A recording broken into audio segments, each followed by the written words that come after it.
وہ معلومات ہم تک پہنچائی ہیں جن سے ہم بالکل غافل تھے۔ Message you it's all right but depends کے میسج میں تھا کیا؟ قسم کی کوئی بے حیائی یا کوئی بے پردگی ہم نہیں دیکھتے۔ السلام علیکم ناظرین، رمضان کا مہینہ جو ہی شروع ہوتا ہے رمضان ٹرانسمیشن سحری تک ہر چینل پر جاری رہتی ہے اور ہر کوئی ایک دوسرے سے سبقت لے جانے کی کوشش میں رہتا ہے۔ آج میں آپ سے بات کروں گی ملٹی ٹیلنٹڈ وسیم بادامی کی، جن کا شو شان رمضان دنیا بھر میں دیکھا جاتا ہے۔ اور وسیم بادامی وہ زبردست انسان ہے جو پورا ایک مہینہ اپنے بیوی بچوں کو اور اپنے گھر بار کو چھوڑ کر سیر و افطار ہم سب کے ساتھ گزارتے ہیں اور ہمیں دین کی وہ تمام تر معلومات فراہم کرتے ہیں جس سے ہم غافل ہوتے ہیں۔ ان کے شو میں ایک سیگمنٹ ایسا بھی آتا ہے جس میں وہ چھوٹے چھوٹے بچوں سے گفتگو کرتے ہیں اور ان بچوں کو بھی وہ دین کی معلومات فراہم کر رہے ہوتے ہیں۔ تو میں سمجھتی ہوں کہ یہ رمضان کا سب سے زبردست شو ہے جس کی ہوسٹنگ وسیم بادامی نے خود کی، اور بنا کسی کا سہارا لیے ہوئے، بنا کسی بے حیائی کے، بنا کسی بے پردگی کے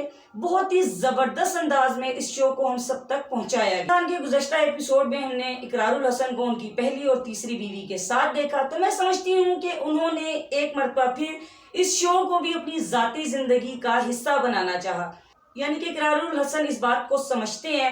کہ لوگ ان پر تنقید کر رہے ہیں ان کی شادی کے حوالے سے، تو انہوں نے اپنی بیویوں کو لا کر یہ دکھانے کی کوشش کی کہ وہ بہت ہی خوش ہیں اور ان کی بیویوں کو ان سے کوئی ایشو نہیں۔ لیکن یہاں پر ایک مرتبہ پھر ایک سوال اٹھا اور وہ یہ کہ ان کی دوسری بیوی ان کے ساتھ موجود نہیں تھی، یعنی کہ فرح اقرار۔ فرح اقرار کے بارے میں ان کا خود بھی یہ کہنا تھا کہ فرح بڑی ڈاڈی ہے، وہ سب کے سامنے کہتی تو ہے کہ آپ شادی کر لیں لیکن وہ مجھے کبھی شادی نہیں کرنے دے گی۔ یہ جانتے ہوئے بھی انہوں نے تیسری شادی کی، اور شان رمضان جیسے زبردست شو میں وہ اپنی بیویوں کو لا کر لوگوں کو یہ ظاہر کرنا چاہ رہے ہیں کہ ان کی ازدواجی زندگی بہت ہی اچھی گزر رہی ہے۔ تو میں سمجھتی ہوں وسیم بادامی وہ زبردست انسان ہے کہ انہوں نے شان رمضان کو کبھی بھی اپنی ذاتی زندگی کا حصہ نہیں بنایا اور دین سے ریلیٹڈ تمام تر معلومات ہمیں فراہم کی اور بہت ہی ایمانداری سے کی۔ عالیہ خان کا شو رمضان سے ریلیٹڈ ہرگز نہیں ہے، کیونکہ اس شو میں سیلیبریٹیز کو بلا کے وہ غیر ضروری سوالات کیے جاتے ہیں جو کہ انہیں نہیں کرنے چاہیے، کیونکہ رمضان کا نام لے کر آپ ایک شو کو پریزنٹ کرتے ہیں تو اس میں وہ باتیں ہونی چاہیے جس سے ہماری معلومات میں اضافہ ہو، جو دین سے تعلق رکھتی ہوں۔ اور اسپیشلی میں یہاں پر یہ بھی کہنا چاہوں گی کہ رمضان ٹرانسمیشن کے حوالے سے جو بھی پروگرام ہوتے ہیں ان میں جو بھی آپ ہوسٹ رکھتے ہیں تو ان ہوسٹنگ کے لیے آپ لوگوں کو انہیں منتخب کرنا چاہیے جو دین سے پورے طریقے سے خود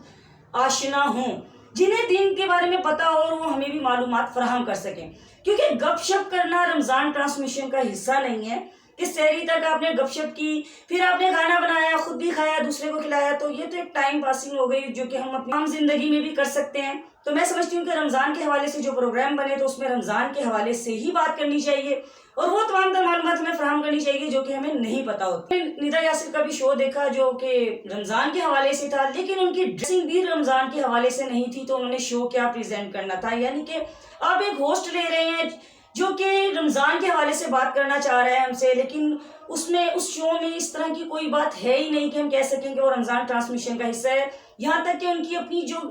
ڈریسنگ تھی وہ بھی رمضان سے تعلق نہیں رکھتی تھی۔ عام زندگی میں بھی عورت کے لیے دوپٹہ ضروری ہوتا ہے، جبکہ رمضان کا وہ پروگرام کرنے جا رہی تھی اور ان کے گلے تک میں دوپٹہ نہیں تھا۔ باتوں کا ہمیں خیال رکھنا چاہیے، اور وسیم بادامی جو کہ بہت ہی زبردست ہوسٹ ہیں اور ہمیشہ ہر رمضان میں ہمیں دین کی معلومات فراہم کر رہے ہوتے ہیں، سائنس کی رو میں وہ دین کو سامنے رکھتے ہوئے اتنے زبردست انداز میں وضاحت کرتے ہیں کہ میں کہتی ہوں کہ وسیم بادامی بہت ہی زبردست ہوسٹ ہیں۔ تو ایسے شوز کو زیادہ سے زیادہ فوقیت دینی چاہیے اور ہمیں سراہنا چاہیے تاکہ ان کی حوصلہ افزائی اور مزید اس طرح کے پروگرام ہمارے سامنے آ سکیں۔ تو یہ تھی ناظرین شوبز انڈسٹری سے ریلیٹڈ چھوٹی چھوٹی باتیں جو میں نے آپ سب تک پہنچائی۔ اگر آپ کو میری ویڈیو پسند آئی ہو تو کامنٹ باکس میں مجھے اپنی رائے ضرور دیں، میرے چینل کو سبسکرائب ضرور کریں، بیل آئیکن کو کلک کرنا ہرگز نہ بھولیں تاکہ میری آنے والی ہر نیو ویڈیو سب سے پہلے آپ سب تک پہنچ سکے۔ اس کے ساتھ ہی مجھے اجازت دیجیے، اللہ حافظ۔